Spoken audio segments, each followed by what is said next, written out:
పౌలు లూకాతో మాట్లాడుతున్నాడు. త్రోయా నుండి లూకా దక్షిణ దిశగా యెరూషలేముకు ప్రయాణించాడు.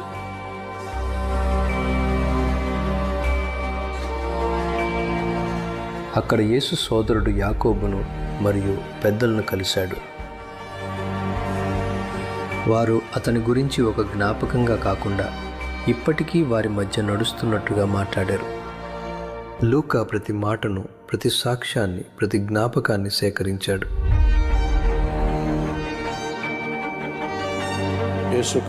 అయినా కూడా అతని అడుగులు ఒక్క స్వరం వైపు సాగాయి, క్రీస్తు తల్లి స్వరం.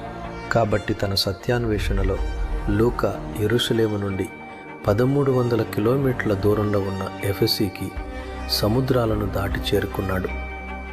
నగరానికి అవతల ఉన్న ఒక నిశ్శబ్ద కొండపై ప్రశాంతమైన గృహంలో యేసుక్రీస్తు ప్రియ శిష్యుడైన యోహానుతో నివసిస్తున్న ఆమెను అతను కనుగొన్నాడు. అది యోహాను యొక్క ఇల్లు. లూకా యోహాను కనుగొన్నాడు, యోహానుతో మాట్లాడాడు. లోకరక్షకుడిని లాలించిన ఆమె ఆయన తొలి శ్వాసకు, చివరి శ్వాసకు సాక్షితని తల్లి మరియ. మరియను